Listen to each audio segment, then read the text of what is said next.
Yeah. Yeah. Hey, ladies and gentlemen, what's up? Welcome to the second episode of Growth with Tacos. Pierce right there is showing you his tacos. We are brought to you tonight by Pabst Blue Ribbon. They're our official sponsor, mainly because they won't email us back. But until they email us back a cease and desist letter, they're our unofficial sponsor. I am Jason Alaya, writer, Twitter user, whatever, doing what everyone has done during this pandemic, starting a podcast with my best friend, Mr. Pierce Walker. How's everybody doing? Yep. So welcome to the Growth with Tacos podcast, episode number 2. So usually speaking, in addition to some nice growth, we talk about some current events. What's been going on new with you, Jason? Pretty much nothing until they released that study showing that most people think the Holocaust is fake. You've got to be kidding me. I am not kidding you. It is on Vice, it is on Guardian, and a whole bunch of other news websites. This has to be a perfect mischaracterization. A survey done of, I think it was 10,000 people between the ages of 18 and 39 think that the 23% think the Holocaust is fake, over-exaggerated, or something else. As an autofill. Oh, no, that's for a category. All right, so hold on. People ages of what? Ages 18 to 39. And where was this? This was a nationwide survey done by either Guardian or Vice. They both at the same time. All right, so I'm trying to fact check you online right now, and I'm not quite seeing it from Vice. Let's see. That's on my Twitter. It's on your Twitter? Oh, well, I guess that's an easier way to find it, isn't it? Just go to my Twitter. I'm going to eat a taco while you go to my Twitter. This is why you need to be more socially, Nearly 2/3 of U.S. young adults unaware 6 million Jews killed in the Holocaust. According to survey, 18 to 39 aged, 23% said that they believe the Holocaust was a myth, had been exaggerated, or that they weren't sure. So that's lumping 3 different categories altogether, and that still totals up to 23. But unaware that 6 million Jews were killed in the Holocaust. Wow, that is shocking. That is, I don't know how I still have a smile on my face. That is absolutely shocking. I know, and it comes out on the day that Trump decides to dog whistle to the white supremacists, saying, "Hey, look at me! I support Jews and everything. I just saved their country."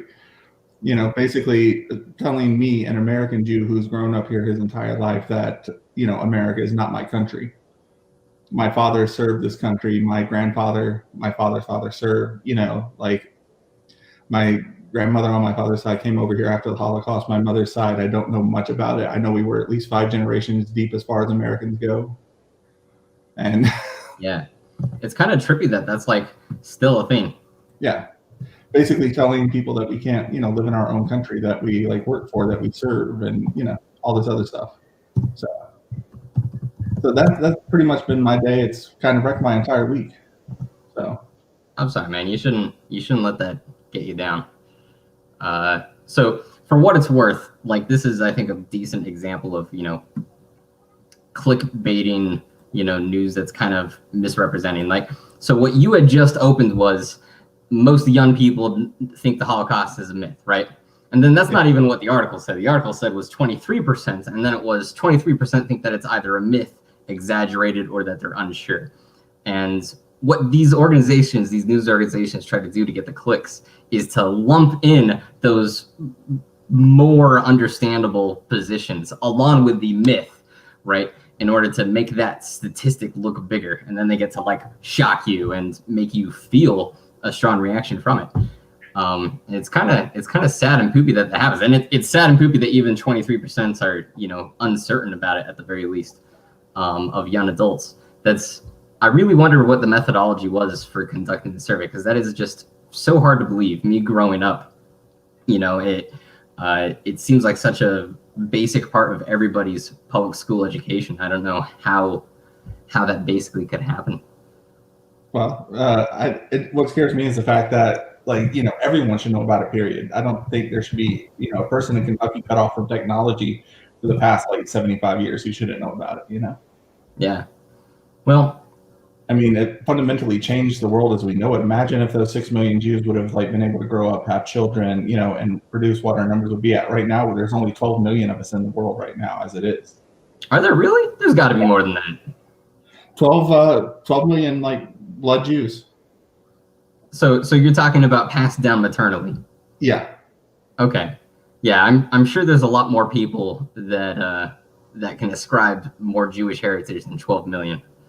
For anybody watching, maternally, and people who there's a difference between believing in Judaism as a religion and actually being Jewish yourself. Right, for sure. Yeah, I know. For anybody that doesn't know watching, by Jewish tradition, the Jewish lineage passes down on your mother's side. But of course, modern day genetics, we know that it's both parents that introduce the offspring. But ultimately, that's it's unreal to hear that there's people that haven't quite recognized that.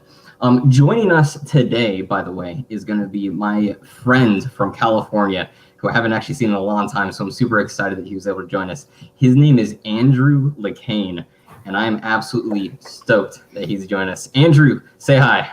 Hi, how are you? What's going on? I'm doing great, man. I'm so glad that you decided to accept the invite to join us. Sure. So you're still out in California these days, right? Yep. Working in the garage, living the dream life. Hey, there's nothing wrong with that, man. So I have to ask, obviously the fires are a big thing over there. And here out in Rochester, the last couple days for the sunsets and sunsets, I've been able to see this like smoky haze and the sun is red because so much smoke has been generated from the fires out in California and in Oregon and Washington that our own atmosphere out here in New York has been changed by it. Yeah, might also be Colorado. There's fires pretty much all over the country if you look around. I mean, it is fire season. Late August, early September has always been bad. Right. I lived up in Alaska a while ago. This was 2006. Yeah, there were massive fires up there too. But yeah, it's been pretty crazy. I think that everybody's saying it's like kind of the worst it's ever been, and I don't have any evidence to the contrary. But yeah, it's pretty wild. A friend of mine actually in Southern Oregon, he lived in Phoenix, Oregon, which may be a bad name for a town, but it completely burned down. He lost his house. They barely moved in, and it was an entire block just leveled. Yeah, it's a nightmare. And I mean, I don't know. I mean, we were actually just discussing it, you and I, today. And the instinct, it seems like everybody's saying global warming, right? And that's what I hear a lot of. And I'm pretty sure I believe in global warming, right? Like intuitively, it makes sense that global warming could be a thing, and like humans might have an impact, especially given how many of us there are. Like we are covering the entire surface of the earth. There's no other animals that have like the range that we do. But at the same time, like what I was saying to him, and he agreed, was if COVID has taught me one thing, it's that science is often very political.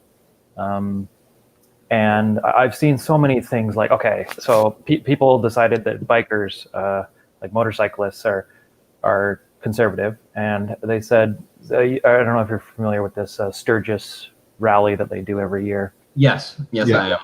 Yeah, so there's these articles that they're sending out, saying like, okay, so the Sturgis rally has caused 250,000 COVID infections, and the methodology they used was really weird, and like it's not a peer-reviewed study, so this isn't like the official position of science as though that is a thing, but it's not even like peer-reviewed. So this was really just like somebody saying something, and it got picked up, and I don't know, like people kind of run with it, and they just like they read it, it's picked up by like the news, and it's like, oh, this is fact now.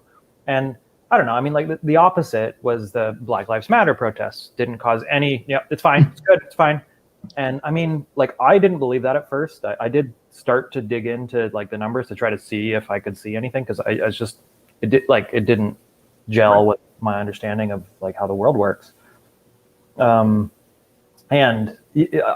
I didn't see any evidence to the contrary of that. But like at the same time, who knows? Like at the beginning of the pandemic, remember, like the signal was so weak that you couldn't really tell what was happening or what was doing what. So it's just like the confidence that people state these. What's up, Ross? Totally. Well, and even if they read the article, like it's just so biased, right? Like, or not biased in that, like politically biased. I just mean like by their own preconceptions and by their own like assessment of what is a problem. Like people are like, hey, climate change is a problem. And, to be frank, I think that they're probably right. But at the same time, it's just like, it's not the only problem. It's not like the only thing we can talk about. Going back to the fires, so I was reading about this, like, oh, okay, everybody says it's climate change. And, I believe that some of it's that, but I was also looking into like the Forestry Reports. I read something that was written in 2019 by the Department of the Forest Service, and this was like a congressional report. So I don't know if you're familiar. You can get access to these congressional reports that are kind of like prepared by bureaucrats, but like professional, good, educated people. And I was looking at the amount of timber that's cut in like our forests, and it's basically if you plot that against the fires, you can see that when we were peak logging, there were fewer fires, and it's kind of obvious, but very intuitive. Well, and it directly correlates too. Like, I mean, I didn't like run the numbers, but like looking at the map or looking at the graphs, it's like there's a hump here and there's a dip here. And I mean, I'm sure it's probably a complicated system, right? But it's just like the immediate jump to like this really partisan, and that's what makes me nervous, is that it's really partisan kind of position, and saying like, this is our problem and this is what we need to do. And don't get me wrong, like I'm a Democrat, I vote Democrat, but it's just like everyone, I don't think this is a controversial statement. Everyone's kind of just digging trenches along their lines, and they decided what they think, and they don't want to hear anything new. And that's like the worst attitude to have, right? Like as soon as you're convinced you're right and you can't be proven wrong, then you're an idiot, right? Yeah. That's ignorance. Anyway, sorry, long-winded answer. No, that was Sturgis. I said fun fact to go back to Sturgis. More Confederate flags are sold the month leading up to Sturgis than any other time in the year. Huh, that's interesting. I mean, that's not surprising at all, given that certainly a lot of the people who go to Sturgis are kind of unrepentant assholes. Sure. So I don't mean to say that. It's just, that's the only fact I know about Sturgis at all whatsoever. So yeah, at the end of the day, Sturgis is just a motorcycle like parade, basically, right? For a weekend. Yeah, it's like a rally. It's a week long, and I mean, to be fair, they probably shouldn't have had it. Like, Republicans and rock and roll. I mean, you got Three Doors Down to play there every year, Yeah, no, and it's totally like it's kind of. I mean, it is motorcycle culture, which is a lot of like, fuck you, I won't do what you tell me. I don't know. Am I allowed to swear? Yeah, that's totally fine, man. Okay. You can have a satellite radio. Yeah. Oh, yeah. We're eating tacos. I made tacos. Oh, cool. See, he came prepared. We should have the minutes that I had. It wasn't. You are the man, Andrew. Yeah, and you still ride. Like I can't imagine you not riding, right? So you're still very much a part of motorcycle. Yeah, I wouldn't like. There's kind of two motorcycle groups. Okay. There's the Harley guys and everybody else. Sure. And I think that's partly why it's maybe partisan in their mind, because Sturgis is definitely like a Harley rally. Right. And there's the whole like nationalist sentiment with Harley, like, oh, you got to ride American bike. You got to. And I've ridden a Harley. They're a little overpriced for me. I like used, beat up bikes that are pre-crashed. But I ride dirt bikes mostly now, but I have a street bike as well and stuff. But yeah, the culture of Harley Davidson is a little different. I mean, the whole branding monstrosity around it, but at the end, it's just people, right? And yeah, a lot of times, I hate to bring up this example, but did you ever see the horrible movie with John Travolta, Wild Hogs? Oh, come on. That was a great movie. It was. Write it? It was hilarious. It was, but my point is, like, not work on it, sadly. I wish I would have. They really hit the nail on the head, I think, with motorcyclists in general, where it's kind of just a costume. Like, no one's actually born that kind of attitude. It's more like you kind of go buy the leathers, you go get the bike, and all of a sudden somebody thinks you're somebody else, right? Right. And I think like the Wild Hogs, they were like one of them was a dentist, stuff like, and they're kind of trying to midlife crisis, throw off their conformant lifestyle and jump into this. And I think that's kind of it's a good analogy, because there's really, ultimately it's just people, and they're putting on this outfit. And it's more like a fashion show than anything in a lot of ways. Obviously there's the element of like not doing the intelligent thing, as far as like a motorcycle is not a practical vehicle. Like, it's really hard to get groceries on them. stuff like that. But it's kind of a individualistic, living for yourself sort of thing. It's kind of weird that, and maybe there's an element of that in like the Republican ideology and stuff, but and that might explain why most of the motorcyclists I meet, even people riding like Japanese sport bikes or whatever, tend to be more Republican leaning. But I think it goes with, a attraction more towards that independent line of thought, and the idea of I can take action and I will take action. More conservative mentality individuals generally believe that problems are solved by individuals, that you as an individual have a responsibility, and you as the individual should be, take culpability for whatever your actions are and be rewarded for whatever your actions are. And much more on the liberal side of things, it's much more of a thought of we have a responsibility, right? And like they're both right. Like the fact of the matter, you do have responsibility, and we have responsibility. The extremes of both of those camps like to go, okay, I have a responsibility, not we have a responsibility. So fuck you, got mine. That's the extreme. And then on the other side, it's like, oh, we have a responsibility, so if we do it, I'm good, right? And they just completely ignore their own responsibility in the factor, right? That's kind of like voting in my mind. Right. Like so many people are saying that, like, oh yeah, I mean, why would I vote? Like, what's my vote matter? But we have to remember that like collectives are made up of individuals, right? Right. And there's this horrible term or trend, which is like, okay, I live near San Francisco, and there's tons of liberals out here who vote, like help the poor, yeah. Homelessness, that's a problem. We got to get them off our streets, mostly because they have gates on their doors, Sure. so that homeless people can't sleep on their porch. There's just fences. These are common. Like they're locking. They're incredibly difficult to get through, and they're just so these homeless people, these people that they're trying to, they're voting for to save. When it comes to them individually and what they're going to do to help, they can't even like loan their porch to someone for a night. Right. It's amazing, and it's just I agree with you. I think that there is an element of like expecting the system to pick it up, and kind of this tragedy of the commons where, oh well, if we have a good enough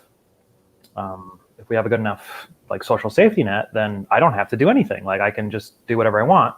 And yeah, and I think that's definitely one of the holes in kind of that whole ideology. And I think it's really important to maybe push for, whatever, social welfare, et cetera, but also like do your part. Like you gotta help. You gotta, yeah.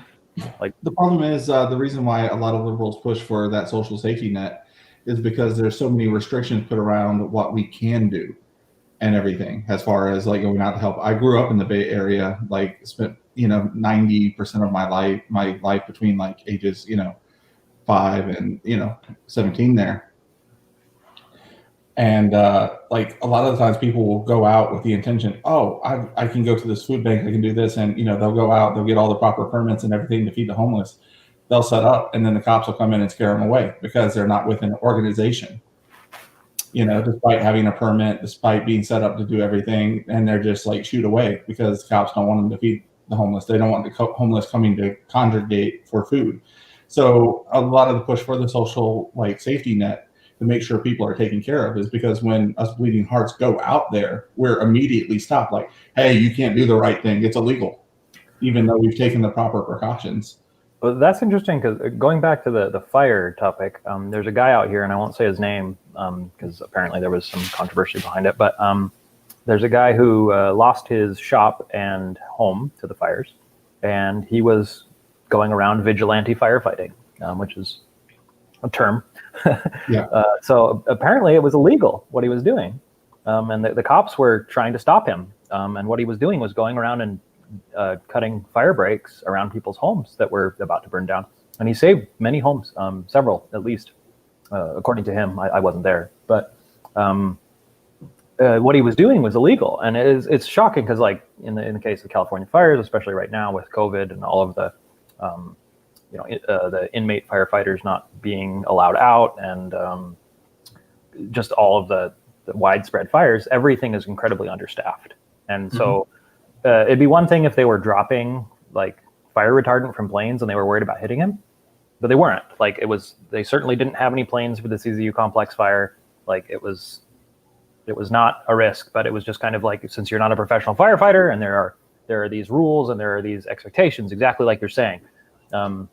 There are systems in place, and now it's illegal to be kind of a vigilante firefighter, which is absurd when you think about it. Like this guy is just a well-meaning person trying to help, and especially if it's your own property, or if you have the blessing of the property owner.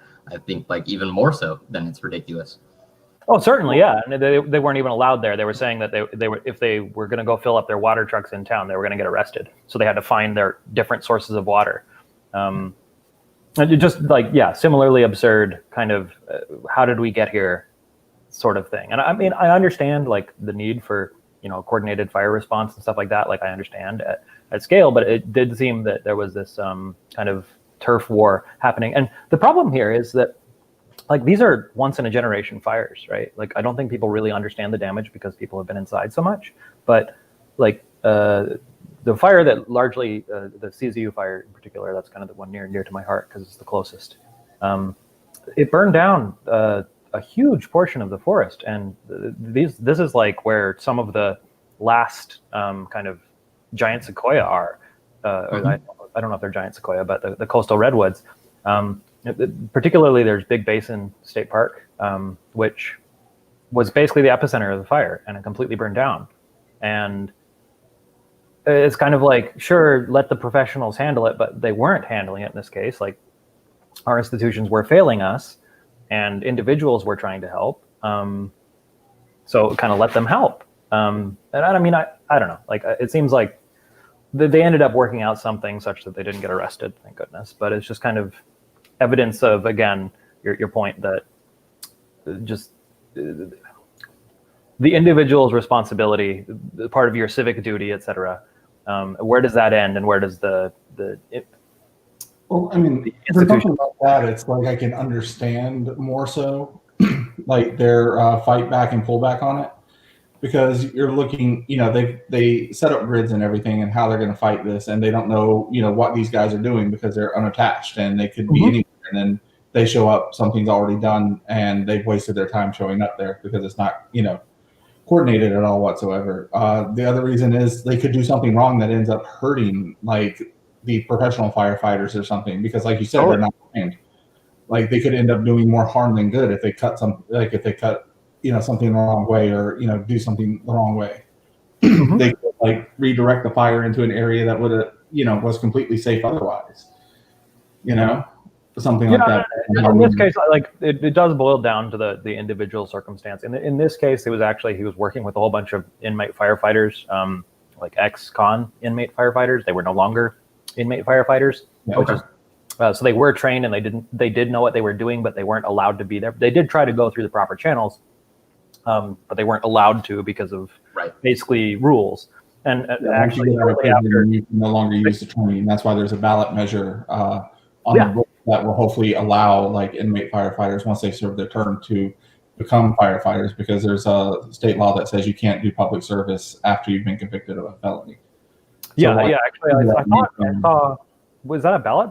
I thought Gavin Newsom signed that into law. Anyway, it sounds like they're a ballot measure until he signs it into law or something. But I do think that it's an interesting question, is to say like where is the line? Because imagine like the frontier days, right, where it was kind of like there's a fire, you just show up and help. There's no like established procedure for this, right?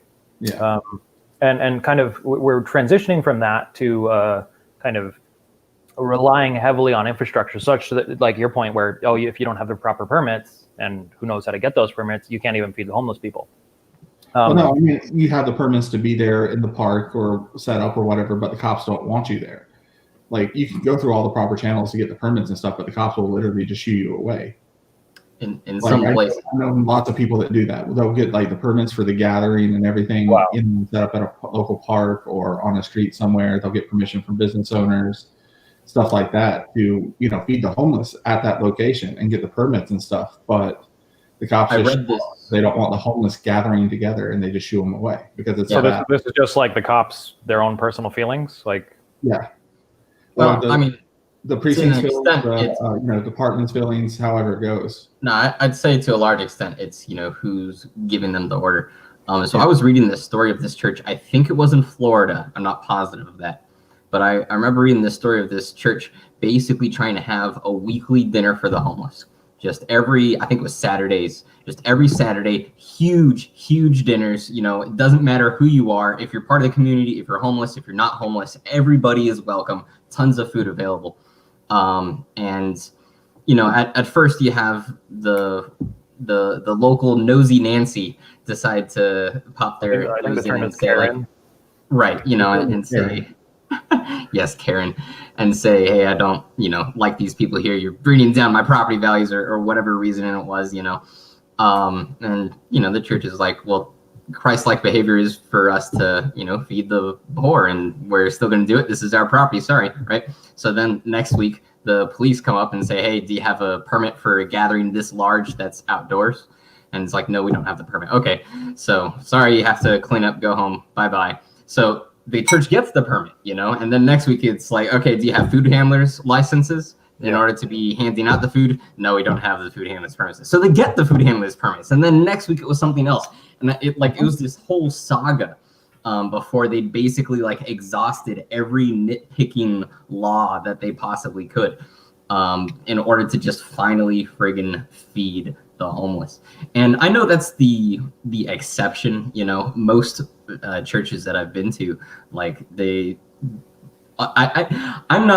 haven't been to a single church that hasn't had some form of volunteerism or charity work or program or something like that going on, right? And most of them go off without a hitch, right? So this is definitely the exceptions that we're hearing about, and it's why we're talking about it. But the fact of the matter is that these do exist, right? They shouldn't exist even as an exception. Certainly, yeah. And these people thought this was worth fighting, clearly. Yeah. It's good on them. I know we keep circling back down to the fires, but I'm intrigued that you mentioned how California is completely understaffed. I feel like that's largely a situation of their own making, which is obvious, but I'll explain that a little further. I have a friend, his name is Travis, who was with me in the Air Force, and he was a firefighter in the Air Force. That's how I knew him. We both were in the same base. He was a firefighter. I was, something else. But he got out, and he's in Vacaville, California right now, and he's wanted to be a firefighter for the city or the county for the longest time, but they won't hire him. They're at their limit, and basically the only way to get a firefighter job out there is to suck the right guy's dick. Is, really how it is. He says, yeah, each application they get, there's hundreds, or each opening that they have, there's hundreds of people that apply for it. And mine, he says he submits it every time, but it doesn't even get looked at. It's only the people that are in the know that even get the chance. And I'm thinking, your county is one of the first to light on flames every year, right? How can this possibly be when clearly every time you're clearly understaffed? You are a talented individual. We've gone through all of the training thanks to the Air Force. You're an Air Force firefighter for 6 years. Why won't they hire you? It's really unfortunate. He's due to his family arrangement, he's got split custody, so he has to stay in that county. He literally cannot leave if he still wants to see his kid. And that's his profession. So now instead of doing that skilled labor, he's doing, I guess most people would consider an unskilled labor job, just being a cashier. And it pays enough for his bills, and somebody's got to do it. But he would certainly feel more self-worth if he was able to contribute to the community, being a firefighter. And I think it's pretty obvious that as a community, we'd probably like him to be a firefighter right now, Yeah. Yeah, it's a little weird. People are talking a lot about the inmate firefighting program and whether or not that's a good idea. I think that particularly this year it was pretty bad because of COVID. They kind of couldn't rapidly change the protocols that they use for these kind of wildland firefighting camps. How it's structured, the little I know about it is basically they go out and it's kind of a minimum security prisoners only. So it's kind of if you're good behavior, you kind of go out and you're really it's more like camping. I've actually run into a group of them. it's not like they're chained up to their axe or whatever. But they're kind of out in the woods, and it's kind of a way to contribute to society. It's a way to earn a little bit of money. They make like $3 an hour, $2 an hour, but it's at least something to do. And as far as like reducing the chance that they're going to go back to kind of this life of crime, they see a really, really strong positive results from people who have participated in the firefighting program. So it is like a double-edged sword, and people I see a lot of tweets saying it's like slave labor, and it's certainly not slave labor. It's very competitive to get into, because I mean, imagine being in prison. You can't contribute at all to the outside world. You basically don't exist in a lot of ways. So I personally would jump at the opportunity to go out and do something useful, especially if I was apologetic about what I've done or whatever it is. Well, so I do think it's complicated. There are times, being connected to society as a whole, like having meaning to society. Totally, Because yeah. criminals come from backgrounds where they're not remembered as, people just don't remember them. They're not like human to the rest of the world because of where they come from or what school they went to, so on and so forth. They're from the wrong side of the tracks, to take it way back to the 50s, because I can't find that like current word in my vernacular to say. But right. All right. So how do we fix this? Like, one of the most common things I hear is climate change being the problem. And I'm thinking, all right, well, fixing climate change is a very monumental task. The United States in its entirety is only 15% of global emissions.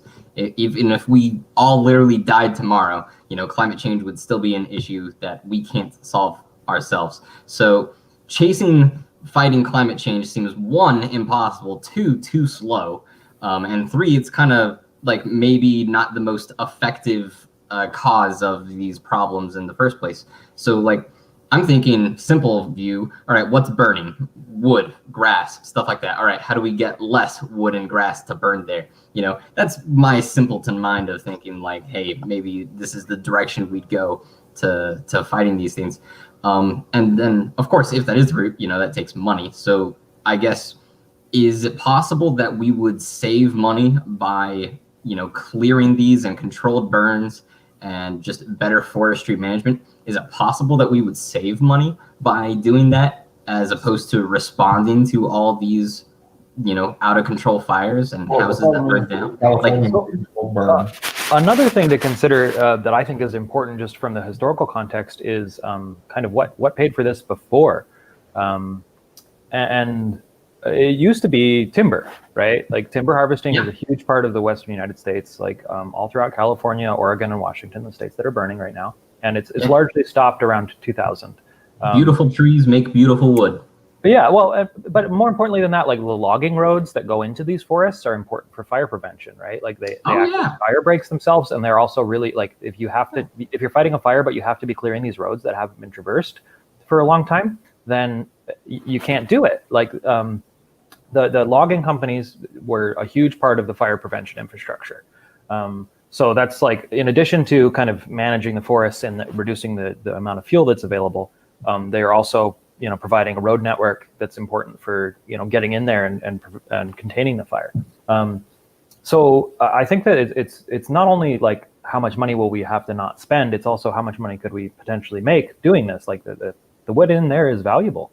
I'm not sure about the economics of it. I do know that in addition to the environmental regulation that happened in the early 2000s, there was there's external pressures as well as people moving to kind of, away from wood products. Apparently, from that same report I was reading from the congressional report, they were saying that, I guess in the 70s, late 70s, early 80s is kind of when usage of wood peaked.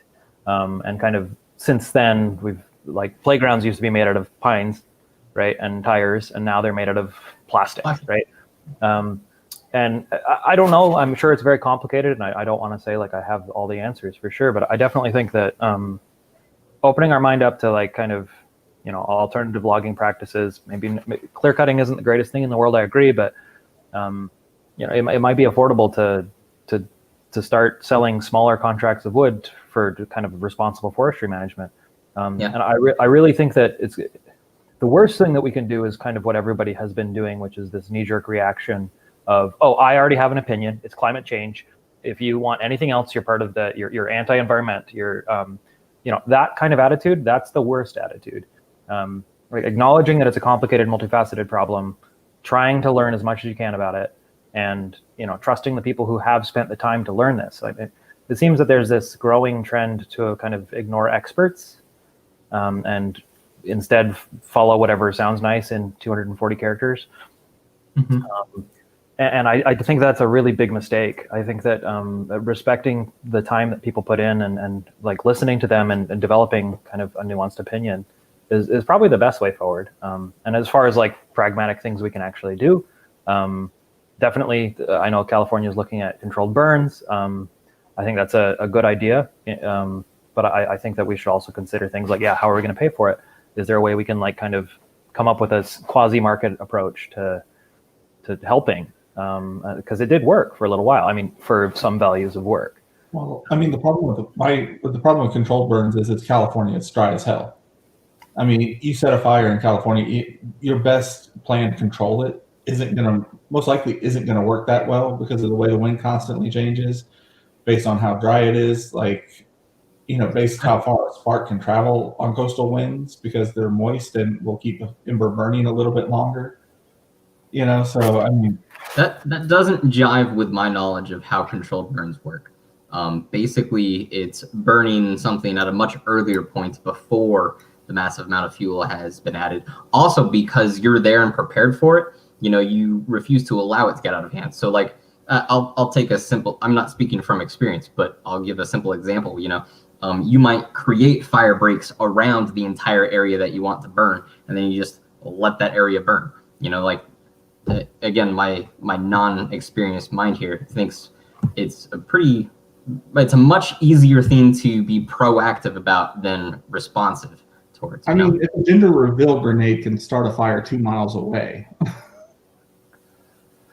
I mean, it's complicated. Like you wouldn't necessarily do it during fire season. Like August is a bad time, but like California is largely grasslands, like kind of oak savanna. And this grass is green in the early spring and summer. So like that's not a bad time to kind of go through and start reducing when there's like decent moisture content. Problem is at the late summer, especially when we start to transition to autumn and winds pick up. That's really when we've seen these fires. Last year it happened. It was blamed on PG&E, which is another absurdity. Like it's kind of crazy that the whole state can be a tinderbox and whoever happens to be the spark is liable for it. That's absurd to me. Like it's a shared problem ultimately, and we need to work on a shared solution. We can't just go after PG&E because they have deep pockets or had. Well, part of the solution though is like, we have to share responsibility. I mean, you start the spark because you're not smart enough to not throw a cigarette butt out or whatever. I mean, it's shared responsibility. I mean, you have to be smart enough not to start the fire, and we have to, be smart enough not to try to like. I don't mean to say that the person who's started the spark. A slap on the wrist, like, isn't like if you start a massive fire that costs millions of dollars. I mean, slap on the wrist, is kind of a little warranted. I completely agree. Like, I'm not saying that we shouldn't, but my point is just that we can't only incentivize, the individuals who start the fire. We need to have an incentive.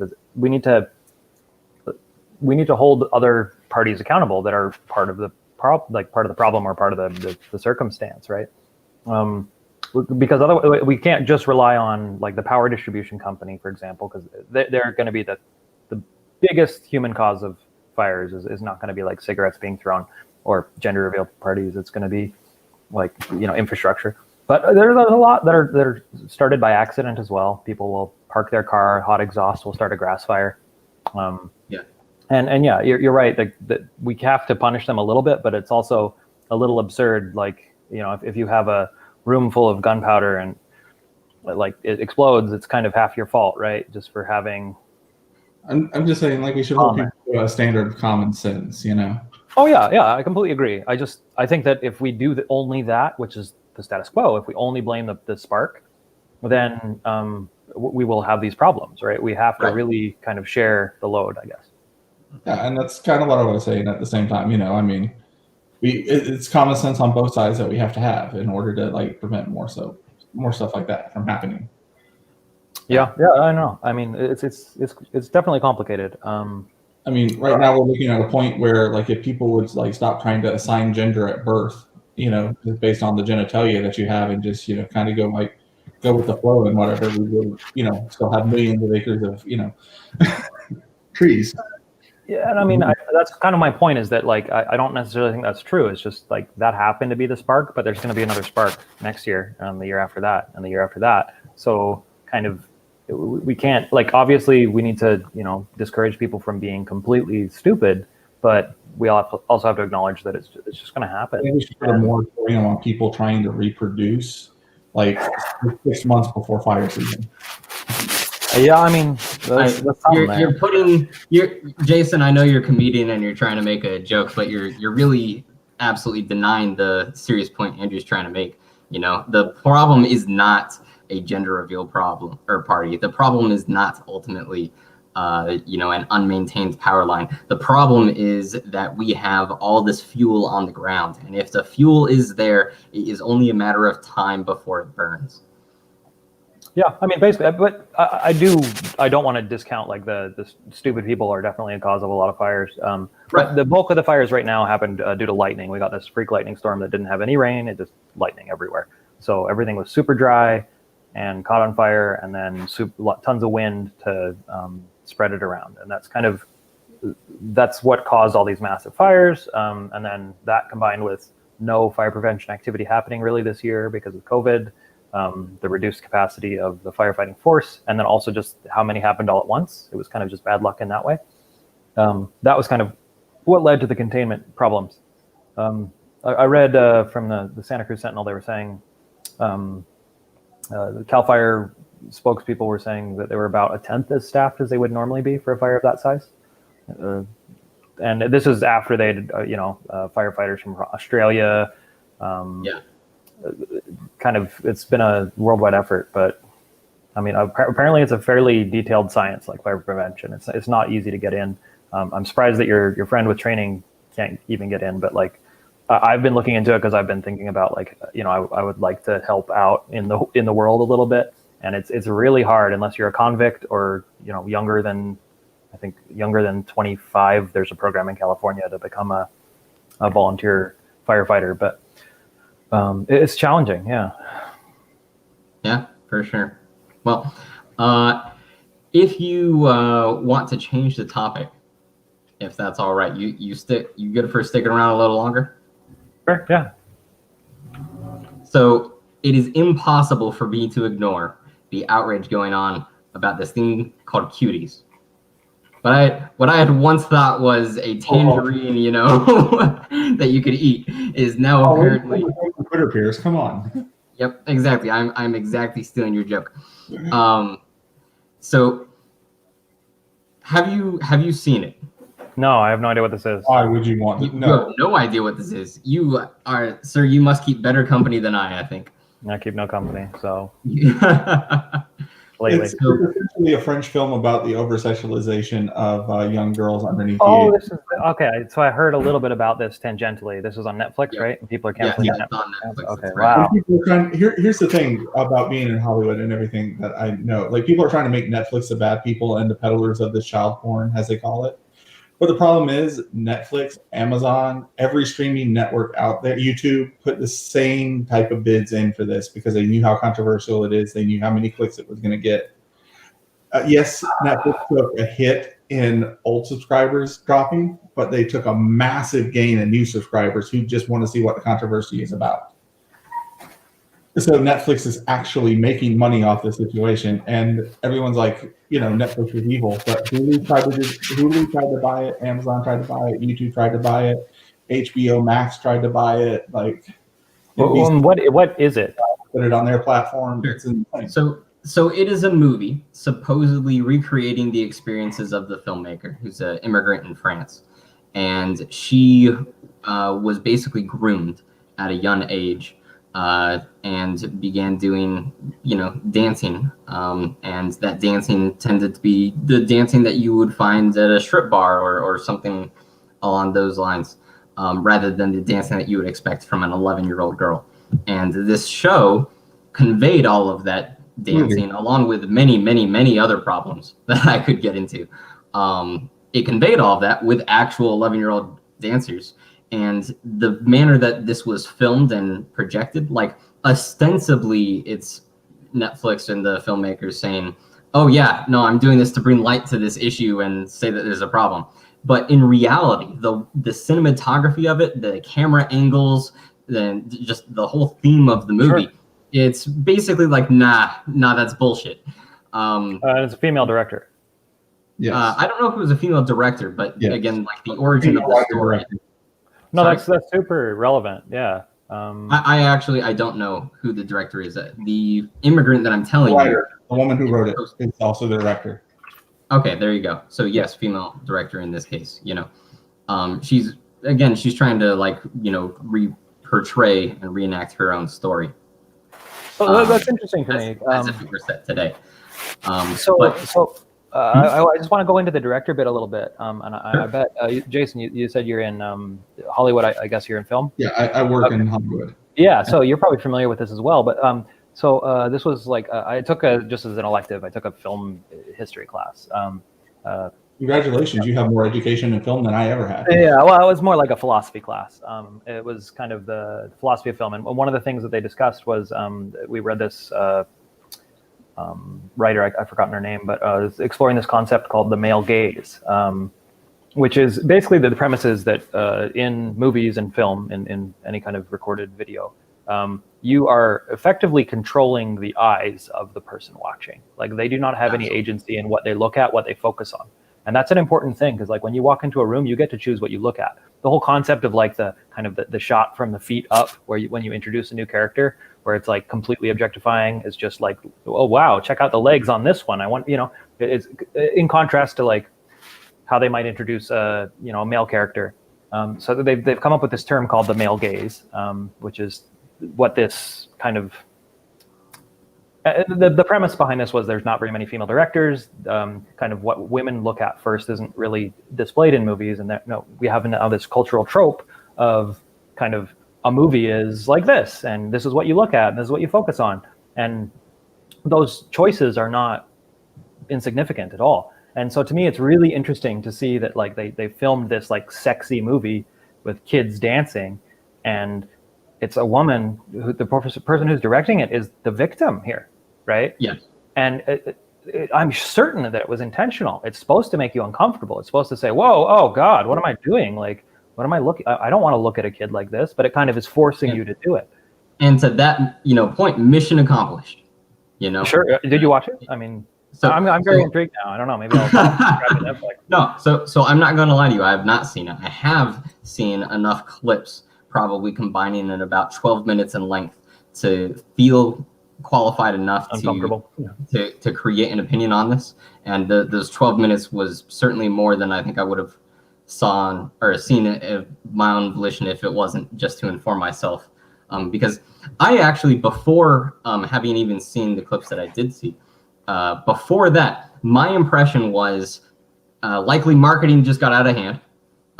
They recognize outrage sells, controversy sells, sex sells, and they, ran with it. And that there's likely some cultural differences, considering that this is a French foreign film and an indie film at that. And that also, Winner of Sundance too. Sorry? Winner of Sundance too. Winner of Sundance. Right. I mean, like, and enough people would have seen this movie in its creation that, like, if it were truly something like very problematic, that like it wouldn't have gotten to the point it was. Like, so my impression going into this, I am 100% the kind of critical mind that is not looking to get outraged, that is not looking to say, oh hey, little girls dancing, showing skin, demon, evil, bad. I'm coming into it completely with an open mind, actually expecting it to see, oh hey, this isn't that bad, right? And although I will have only seen portions of the movie, not the movie itself, I can definitely say those scenes alone are absolutely worthy of my condemnation. Wow.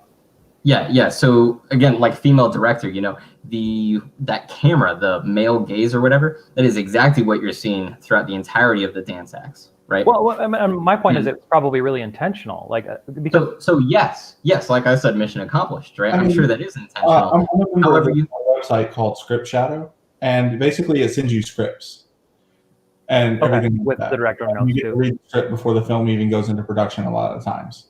And granted, a lot of things change. This script came across. I gave it 10 pages because I give everything that comes across Script Shadow 10 pages, and I'm like, oh, this movie's gonna suck balls, because I mean, it's just it's not a movie that's like written well enough to make it stand on its own two legs unless it's controversial as hell. Like, so you think it was just it's like totally exploitation? intentional, everything that's been done. So it's not a movie that's written well enough to stand on its own two legs as a film.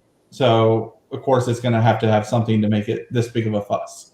That is the impression that I got out of it as well. It's totally intentional, and I'm not going to watch a second of it. It's just like, but I'm looking at it as like what Dirty Dancing was in the 80s.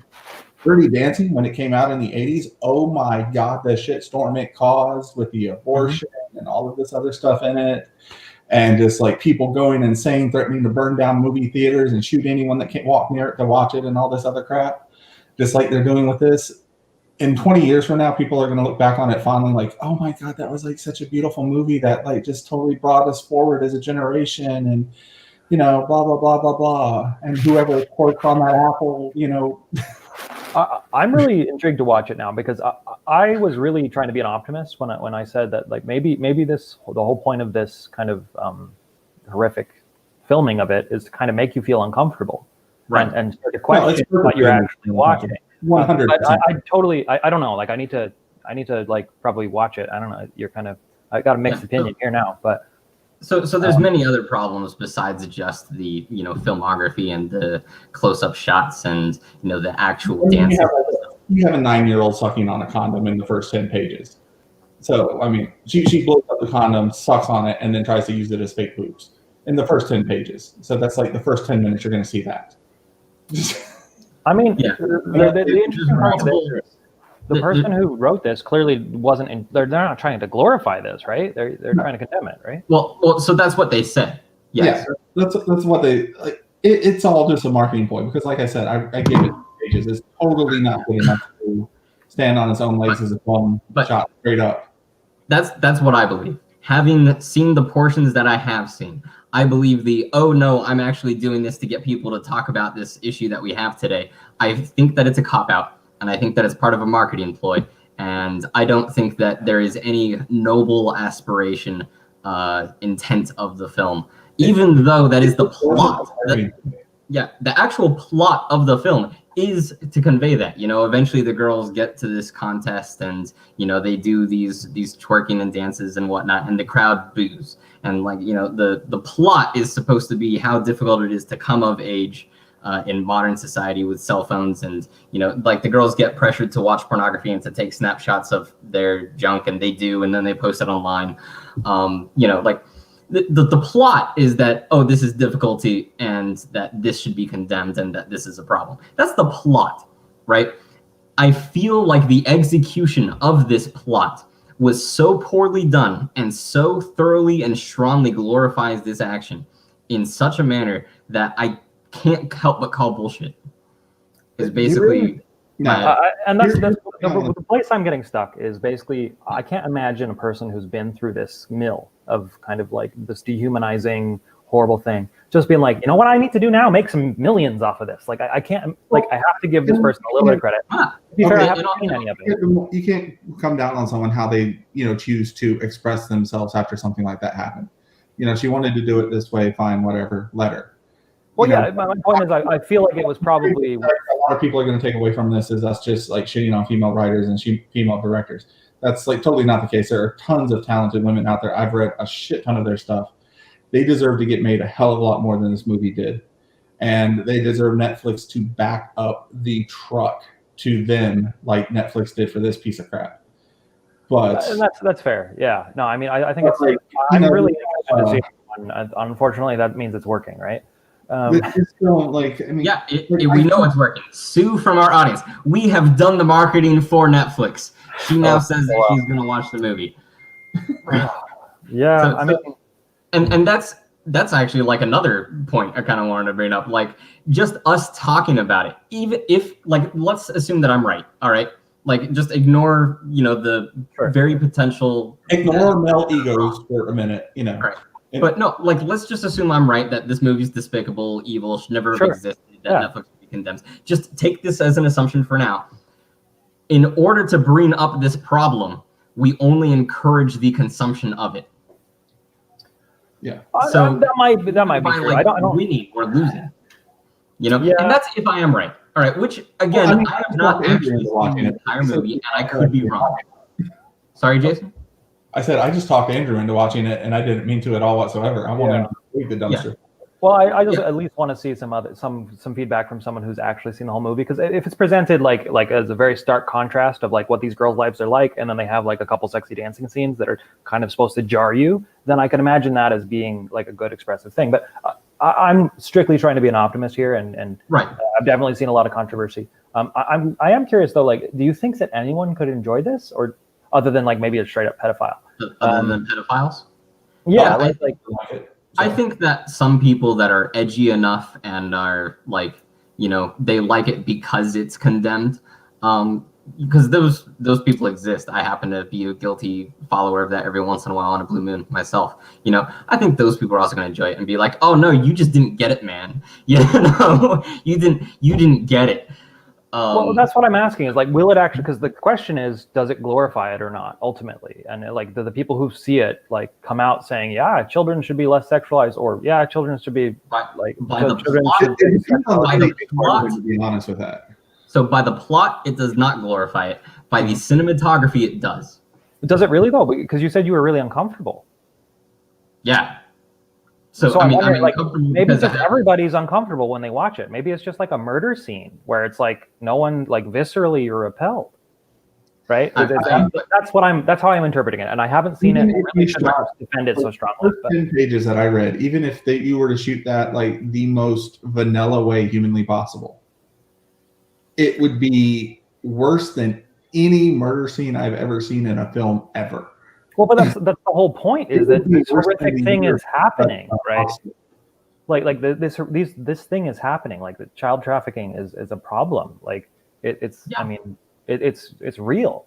And like look at Epstein, look at all of this stuff. Like there's this huge problem. So like my point is, just because it's uncomfortable, just because it's gross, just because it like that doesn't necessarily mean it's glorifying it. If anything, maybe it's trying to be too real and show you like how horrible this actually is. I don't know. I mean, maybe that's too strong of a defense, but that's kind of how I would hope it was written. And right. So that is basically the viewpoint that I had before I had seen anything of it. Right. And even then, you're just so offended. You're like, this is obscene, and I don't. Yeah. Wow. That's basically where I'm at. Yeah.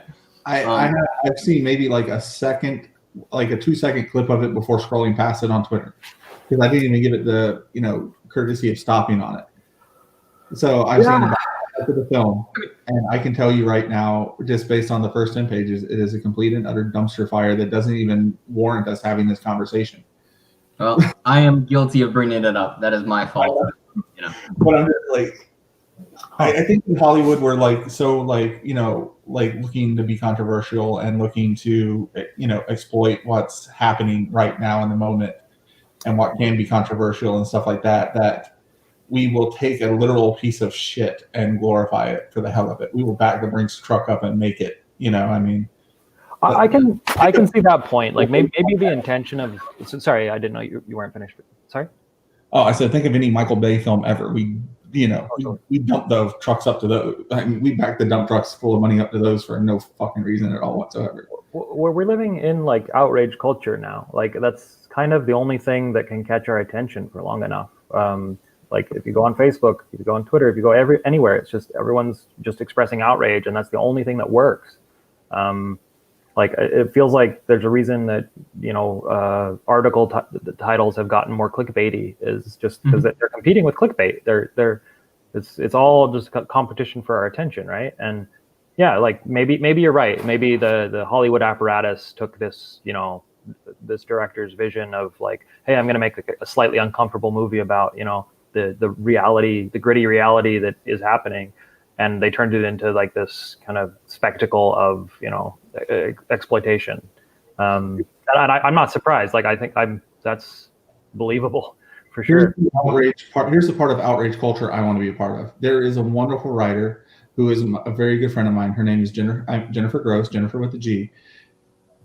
I am outraged the fact that Netflix will not back up a money truck to her, but they will back up a money truck to this bullshit. Like they sure, should. No, I can hear that in your voice for sure. Money that he could buy and sell Jeff Bezos like he is a 9-year-old girl on the human trafficking market. That's how much money Jennifer Gross is worth as far as like her talent and her skill.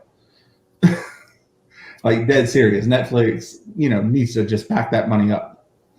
Like that's the part of outrage culture I want to be a part of. The fact that there are people as talented as she is and as Well, yeah, without how outrage culture works, though, that'll only be valuable as long as they don't pay her, right? Like that's the negative, the other side of the they're going to fund these terrible movies that are just controversial, and they're also going to upset you by not, by leaving these people in obscurity. I think that's like it's a bug in humanity, like this whole kind of response to outrage as though it's useful. Like I just like look back in your own life, think about all the times you've been outraged, and think about how that's been positive at all. Like, oh wait, it's not a very good emotion. It's just kind of like, and I mean, I get like there's a great scene in American Gods with what's his name, Orlando Jones as Mr. Nancy. He says, I like angry. Angry gets shit done. And angry gets shit done, but it also gets shit done like really messily. Like that's how wars are fought. That's how, protests turn violent, etc. And it's just, I'd like to think that there's a better way, the productive way, creative way, we'll say, like just making value rather than getting outraged and trying to blame somebody. There's too much of that happening right now, and just like controversial crap. For writing this, I don't let her express it however she wants to, whatever. But like, oh my god, the script was just so bad. Yeah, it was. Speaking of protests, though, so I'm curious, Andrew, have you heard of Daniel Prude? Yeah, all the Rochester stuff. Yeah. Yeah. Yeah. Okay, great. Yeah, of course. Yeah, it's national news. It's so I live in Rochester. Yeah. Right. This morning, I wake up and I check the news. The local TV station has a live stream of the protests. So the night before, protesters had camped out in front of City Hall. Like they got tents out and they camped out in front of City Hall. Mm-hmm. And I'm not gonna lie, the wall of City Hall has some graffiti on it. All right, sure. That's condemnable. I don't know if anybody that committed that act of vandalism was still there by the morning, but that did happen. A bunch of posters were put on top of or on the wall of City Hall as well. And also of note, the protesters put barricades in the road so that way you could no longer drive into the street that they were, conducting what they called a sit-in. Right. Well, I mean, sometimes people have gotten hit by cars in all these protests because people are angry driving through them. I mean, that's pretty. Yeah, and that's like part of the consideration, that they wouldn't want to get hit by cars, so they put up barricades. However, by law, they're not allowed to put up the barricades. So what happened was this morning, there's probably about, I want to say 30 protesters that were actually there all night and were there in the morning. Yeah. They were met by about 40 police officers, and the police announced that it was an illegal assembly, that they were blocking the passage of people to the City Hall for work or for whatever purpose, which they may have been doing. They it was a sit-in like right in your face. I think, I don't actually know, but I think that they were actually like physically in the way of anybody attempting to go into City Hall by the front door. So people had to go into City Hall via the back door. That was according to the news agency. But by the point that it's the morning and that the police are confronting them, at only that action, the only thing I see is 30 peaceful protesters. Just by this live stream, I'm seeing it happen as it is, 30 peaceful protesters. And I think, okay, so technically they broke the law by the barricade. Technically, their sit-in is against the law because they're supposed to allow people to have in or whatever. But still, like, the spirit of the First Amendment, though, I feel they're still pretty far in line. They're not, at this moment, they're not destroying property. They're not in any sense a riot. And I feel like, hey, they're exercising their right to peaceful protest. And unfortunately, what I saw was the police being ordered and then filling out the order, but being ordered to, arrest them if they didn't leave. And the entire time that I'm watching, again, I'm seeing, okay, I understand this huge background that has happened, that has culminated in this right now, and again, it's not like this is not one of the violent things, so therefore it's not going to be in your national news what just happened this morning. But I'm seeing this, and again, all I'm seeing is, at this second, peaceful protesters. That's all I'm seeing, quite frankly. And although I see police be disciplined and I see police be patient, I still see them also carrying out the order of, hey, if you're not leaving, then I am going to arrest you, right? And the entire time I'm thinking, you know what? Why doesn't the mayor just come out and talk? Yeah. Well, here's my question on the whole situation is, did anyone actually try to walk past these people to get to work? I guarantee you they would have let them pass. Honestly, I wouldn't be surprised if not a single person tried. I genuinely wouldn't be surprised. I don't think a single person tried to walk past these people at all whatsoever. That was my opinion. So my understanding of the rules, as far as like when they can disperse like an illegal or an unlawful assembly, is basically if they can prove that the unlawful assembly is somehow preventing them from, protecting others, right? Like if there was an innocent person who happened to be trying to walk by and they were blocked, like that's. It's not legal to barricade someone in their home, for example, right? Like that's, even if you're being peaceful, like the threat of you being there is not legal. But yeah, it's definitely been stretched a lot in recent months, and I do think that it's definitely a response to kind of the broader circumstances rather than the specific circumstances, right? Like it's kind of how do we deal with protesters? We brutalize them, right? Sometimes, I mean, it's it's important to note that there's protesters and then there's rioters and then there's protesters that become rioters, right? And how that happens is different. In this case, though, like these protesters, again, in my assessment, peacefully, they're there. They have a list of demands. Their demands are that Daniel Prude's officers are arrested, or that they're terminated from their position, that they're arrested, and then that they are not convicted. What's the word I'm looking for? Tried. Put into put into court. Now, normally, actually, I would be like, hey, due process, right? That's actually how this is supposed to go. So they're under paid administrative leave while they're under investigation, and I would normally think like that's actually what you want. You don't want the lynch mob to like immediately get everyone. But the problem is this death happened months ago, and nothing happened then. Yeah. And our mayor, lovely Warren, is one of the most corrupt people on the planet, with a long history of corruption. Yeah, Democrat, black mayor. So like that doesn't mean good mayor. That's for damn sure. Yeah. She's been screwing over exactly her constituency so hard for so long, and it's a damn shame to see. So based on that track history, we go like, okay, well, there is reasonable reason. There's a valid reason to think that justice isn't going to happen unless you apply external pressure, right? So I think like, okay, yeah, protests that completely make sense, right? But those protests, they have a goal, like straight up listed demands, right? So if we wanted to actually fix things, right?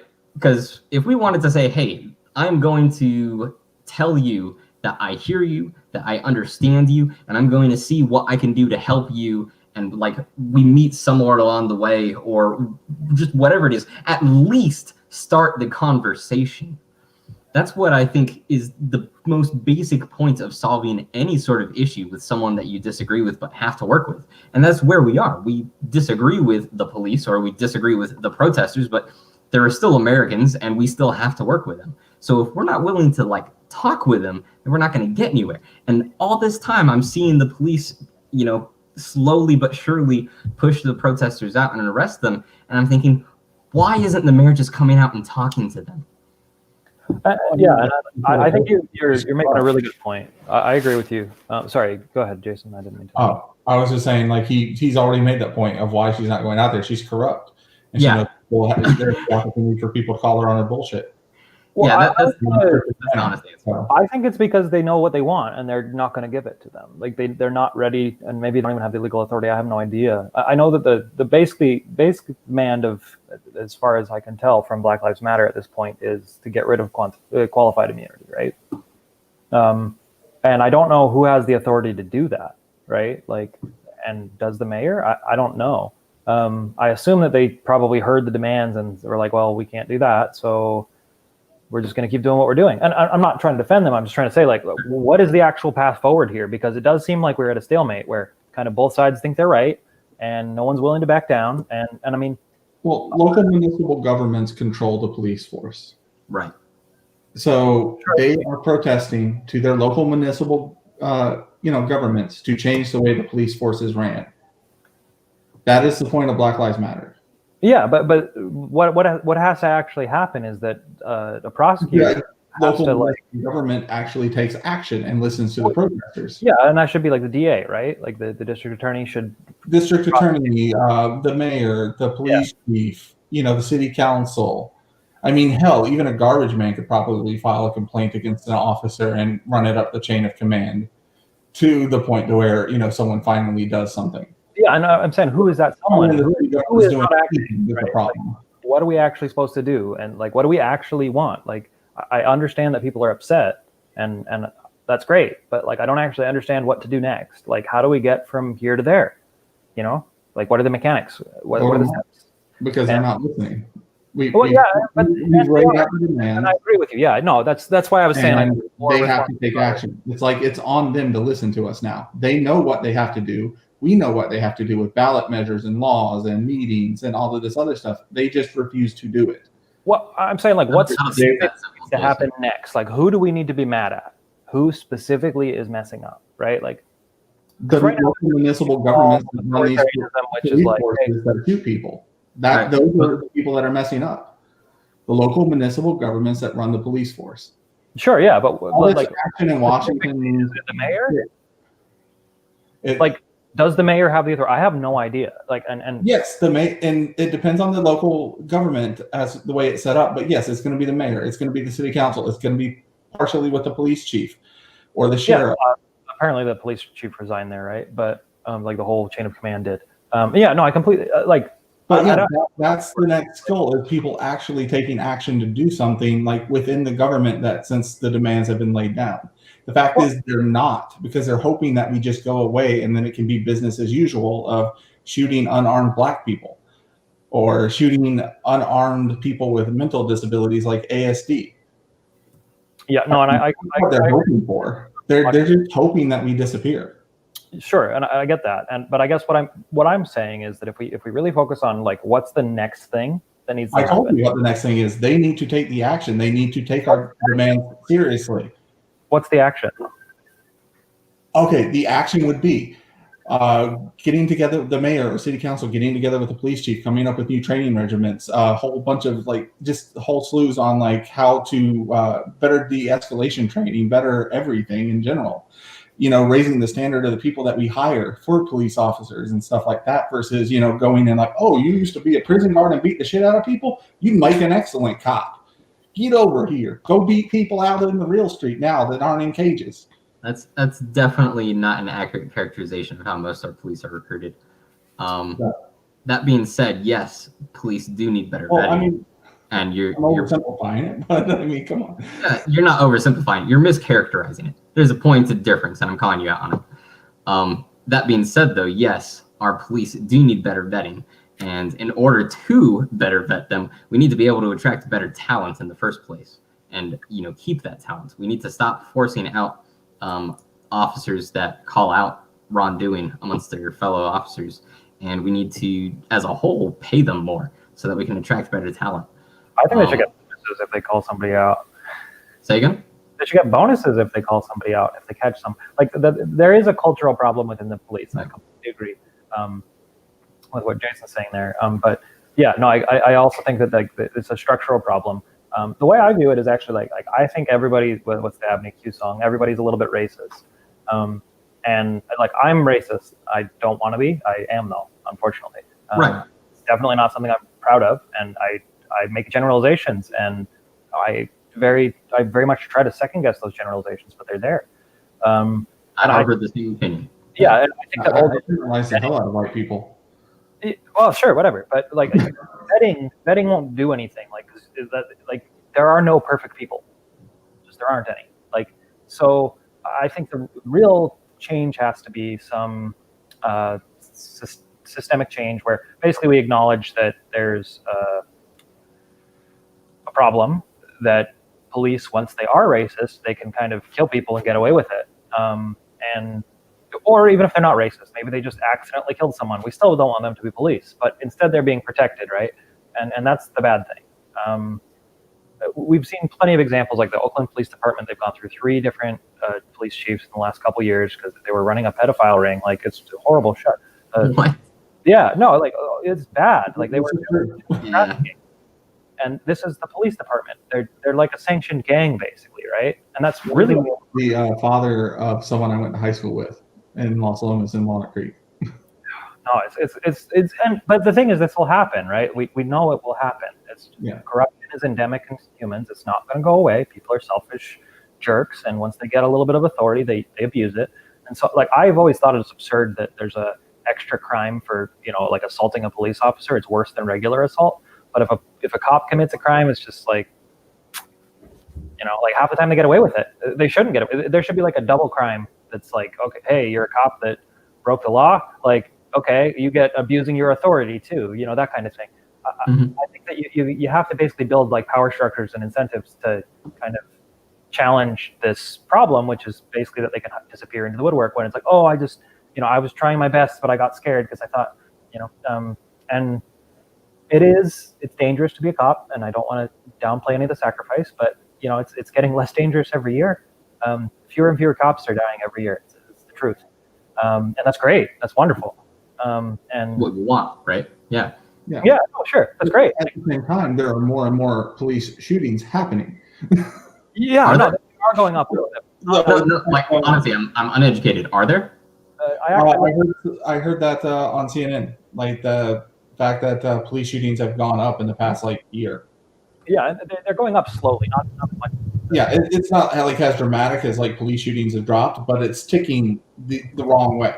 There should be no shootings at all whatsoever. Yeah, no. The one thing that I have been thinking about, and I need to go soon, but just a parting shot, is that a lot of what has changed, because it definitely feels like there's more, right? Yeah. But a lot of what has changed is now everybody has a camera connected to the internet in their pocket, right? I've been thinking about that a lot. Like I remember during the initial rounds of kind of protests after George Floyd was murdered, we'll say. There was this list of like kind of police brutality that was happening at different protests all around the country. It was like 30, 40 items long. And there were videos, just people doing, like, cops doing bad stuff that should be condemned.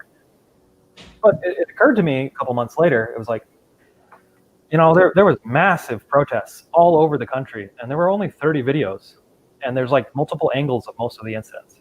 Like, so you can kind of assume that was most of the events that really happened that were kind of like egregiously violent.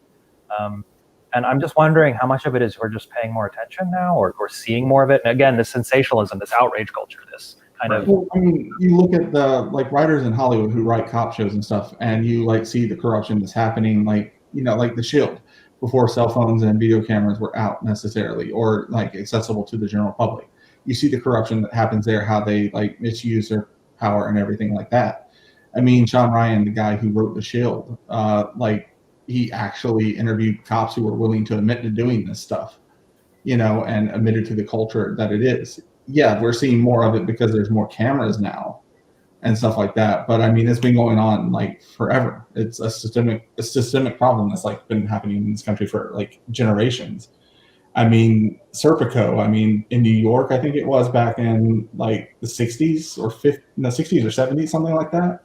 I mean, him trying to call people out on it and then getting killed the way he did and stuff like that. So, Yeah, no, I don't mean to downplay the problem by saying that. Yeah.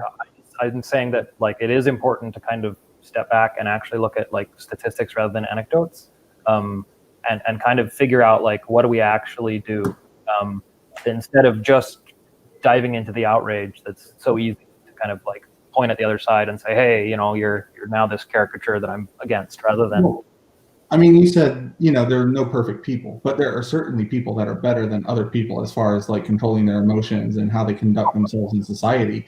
Those are the people that should be our cops, not the Karens with the guns. I agree. I agree completely. I feel like it's not going to be possible to make a perfect system that lets We can make a better system. Oh, sure. No, yeah, and I agree. I'm just saying my point is really that we have to have a system that's fault tolerant rather than completely fail safe, right? Like Yeah. we have to be able to like have bad cops, like, because they're going to exist. Good people could turn bad, whatever, and be able to The TV show about it was pretty successful with Bryan Cranston, Aaron Paul. Yeah, yeah, no, but exactly. Like we can't see into the true being of a human being and know like, oh, you're not biased against brown people, are you? So we have to just accept that we're going to have some racist cops, and don't let them be racist and get away with it, right? That's really the out. I mean, that's my opinion, and I don't know. I mean, that's why I'm here, I guess. But yeah, I agree. Well, yeah. Andrew, it has been an absolute blessing and pleasure to have you on the show. Hopefully you enjoyed your tacos, and hopefully everyone listening and watching feels like they managed to grow a little bit with us. I hope that you decide to. Yeah, thank you, Sue. I hope that you decide to join us again. You've got an invite again if you ever want to join us. With that, I'll say it's been a pleasure to everyone watching. Try to stay healthy, try to stay safe, and keep your chin up. Yeah, try to stay sane.